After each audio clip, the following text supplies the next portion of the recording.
Mission to land on a comet, presented by Science at NASA. Europe's Rosetta spacecraft is en route to intercept a comet and to make history. In 2014, Rosetta will enter orbit around Comet 67P Churyumov-Gerasimenko and land a probe on it, two firsts. Rosetta's goal is to learn the primordial story this comet tells as it comes to life, transitioning to its more active phase. Comets are primitive leftovers from our solar system's construction about 4.5 billion years ago. Because they spend much of their time in the deep freeze of the outer solar system, comets are well preserved, a goldmine for astronomers who want to know what conditions were like back in the beginning. As their elongated orbits swing them closer to the Sun, comets transform into the most breathtaking bodies in the night sky. Rosetta will have a front-row seat for the metamorphosis.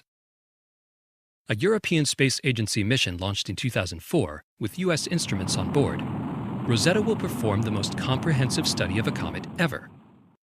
What we know of comets so far comes from a handful of flyby missions. In some ways, a flyby is just a tantalizing glimpse of a comet at one stage in its evolution, says Claudia Alexander, project scientist for the U.S. Rosetta project at JPL. Rosetta is different. It will orbit 67P for 17 months. We'll see this comet evolve right before our eyes as we accompany it toward the Sun and back out again. Fierce solar heat will have a profound effect on Rosetta's target. We'll watch the comet start as just a little nugget in space and then become something poetic and beautiful, trailing a vast tail. At the moment, Rosetta is resting up for the challenges ahead. It's hibernating, engaged in its high-speed chase while fast asleep. Reveille is at the very beginning of the new year in 2014, when the spacecraft begins a months-long program of self-checkups. If all goes well, in August of the same year, Rosetta will enter orbit around 67P's nucleus and begin scanning its surface for a landing site. Once a site is chosen, the spacecraft will descend as low as 1 kilometer to deploy the lander.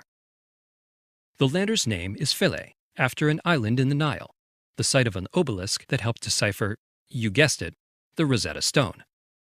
Touchdown is scheduled for November 2014, when Philae will make the first ever controlled landing on a comet's nucleus. When we land, the comet could already be active, says Alexander. Since a comet has little gravity, the lander will anchor itself with harpoons. The feet may drill into something crunchy like permafrost, or maybe into something rock solid. Once it's fastened, the lander will commence an unprecedented first-hand study of a comet's nucleus.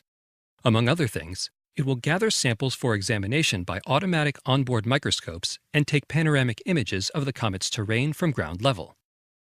Meanwhile, orbiting overhead, the Rosetta spacecraft will be busy too. Onboard sensors will map the comet's surface and magnetic field, monitor the comet's erupting jets and geysers, measure outflow rates, and much more. Together, the orbiter and lander will build up the first 3D picture of the layers and pockets under the surface of a comet. The results should tell quite a story indeed. For more news about comets, both primordial and recent, visit science.nasa.gov.